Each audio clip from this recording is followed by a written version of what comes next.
Buenas tardes, mi nombre es Mónica Soto y estoy en el Diplomado de Relaciones Humanas y Laborales y este es mi trabajo final para la maestra Sandra Hernández. En el diplomado estuvimos viendo varios temas. A mí me llamó mucho la atención el tema de la comunicación y es de él del que les voy a hablar. ¿Qué es la comunicación? La comunicación es la transferencia de información entre el emisor y el receptor. El emisor es quien envía el mensaje y el receptor es quien lo recibe. ¿Sí? En el proceso de la comunicación existen varios elementos, como son el emisor, que ya mencionamos, que es de donde parte nuestro mensaje, el mensaje, que es un conjunto de símbolos seleccionados por el emisor, el receptor, que es el destinatario de nuestro mensaje, el canal, es el medio por el cual vamos a transmitir nuestro mensaje. Puede ser por la televisión, puede ser por la radio, una carta o por el aire. Está el código, que puede ser verbal o no verbal. Ahorita vamos a hablar un poquito más sobre este. Y el contexto, que es todo aquello que rodea el proceso comunicativo. Así como todos estos elementos que acabamos de mencionar de la comunicación, también existen varios componentes que la conforman, que es importante tomar en cuenta.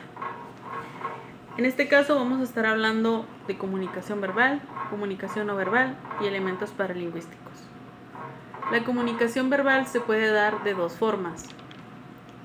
Puede ser oral, por medio de palabras habladas, o la escrita, mediante la representación gráfica de signos. La comunicación verbal nos sirve para expresarnos, para expresar nuestros sentimientos, nuestras necesidades, opiniones, para hacer un debate o simplemente para explicar algo. La comunicación verbal es el lenguaje corporal. Es el tipo de información que transmitimos sin usar las palabras, pero de igual manera podemos transmitir la misma información que la comunicación verbal. Algunos de sus elementos son la expresión facial, la información que mandamos con la gesticulación de nuestra cara, que puede ser alegría, tristeza, enfado, sorpresa, etc. La sonrisa también es parte de la expresión facial. Esta nos ayuda a transmitir cercanía, amabilidad y simpatía. El contacto visual también es importante porque nos ayuda a tener una mejor comunicación y también ayuda a transmitir interés. La orientación. Aquí se refiere a la postura de nuestro cuerpo durante una conversación. Por ejemplo, si nosotros somos emisores, estamos dando una información y el receptor está frente a nosotros, quiere decir que le está interesando nuestra información y el mensaje que le estamos dando. Pero si es todo lo contrario y está de espaldas hacia nosotros o está hacia un lado o hacia el otro, significa que no le interesa la información que le estamos dando. La distancia. Hay muchas distancias, ¿verdad? Hay muchos tipos de distancias. La distancia íntima, que es la que tenemos con nuestra pareja o con nuestros familiares más cercanos. La distancia personal, que es la de nuestros amigos, o también la de nuestros conocidos, ¿no? La distancia social, por ejemplo, una entrevista de trabajo. La distancia pública, un ejemplo podría ser en una conferencia o cuando estamos en iglesia, a lo mejor también. Los gestos. Los gestos con las manos son muy importantes porque nos ayudan a destacar algún mensaje y también nos ayuda a contradecir una información verbal. La apariencia. La apariencia es parte importante de la primera impresión. Es decir, es la información que damos con nuestro exterior. Si estamos bien aseados, limpios, peinados, nuestro calzado está limpio, etc.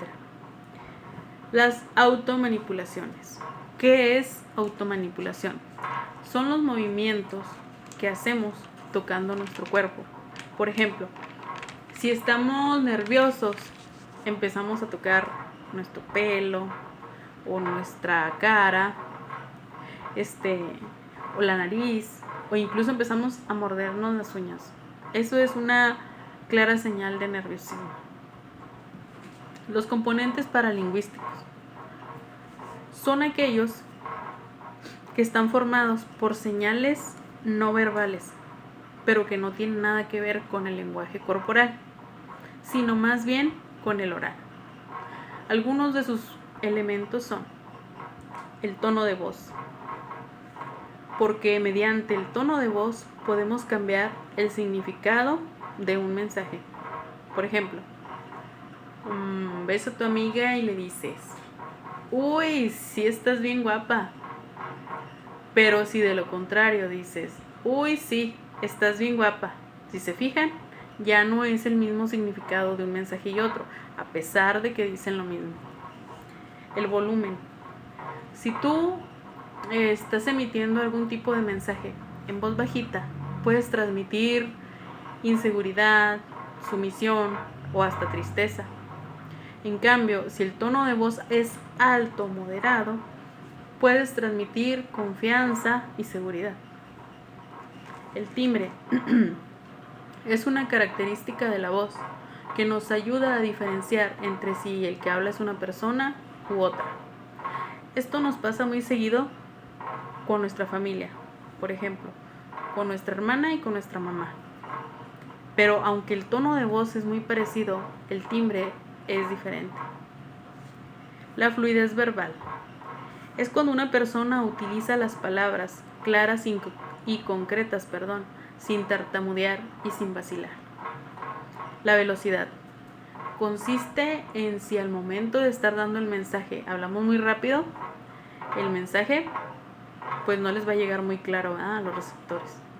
Y si estamos hablando de una manera muy lenta, puede que los receptores se aburran o se impacienten y pues tampoco les va a llegar claro el mensaje, ¿verdad?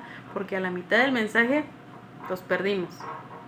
Entonces, si es despacito o si es muy rápido, el mensaje no va a llegar claro ni completo en ninguna de las dos. La claridad. Este aspecto es importante porque es también la pronunciación de las palabras al estar nosotros transmitiendo un mensaje. El silencio. Y decimos: ¿cómo el silencio me va a ayudar a comunicar algo? Pues sí. Vamos a ver un ejemplo. Estamos nuestras amigas, unas 4 o 5 amigas, estamos ahí todas reunidas y todas queremos platicar cómo nos fue en nuestras vacaciones. Y todas hablamos a la vez. ¿Cuál fue el mensaje? No logramos entender el mensaje, porque hablamos todas a la vez y una dijo me fue muy bien, otra dijo me fue muy mal, entonces el mensaje se perdió. Pero si guardáramos silencio y hablara una a la vez, el mensaje llegaría claro a todos los receptores que estamos ahí. ¿Ven que sí es importante? Bueno, pasamos a las funciones de la comunicación.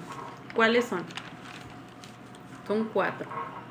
La función de informar, la función de expresar, la persuasiva y la de integrar. La función de informar, como lo dice su nombre, básicamente es encargarse de informar sobre algún hecho.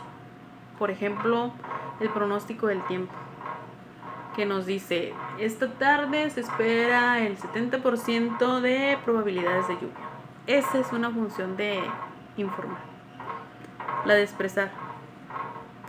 Todos los seres vivos necesitamos expresarnos. Nuestros sentimientos, nuestras necesidades, nuestras opiniones, etc. La función de persuadir, que más que una función me parece una herramienta. ¿Por qué?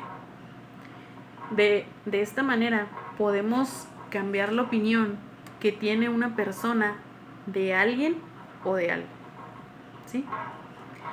Por eso es tan importante. La función de integrar. Esta busca relacionar a las personas de una manera más empática sin importar su raza, su condición social o su sexo. Bueno, hasta aquí llega mi información. Espero les haya gustado. Espero y haya quedado clara. Por mi parte es todo. Muchas gracias.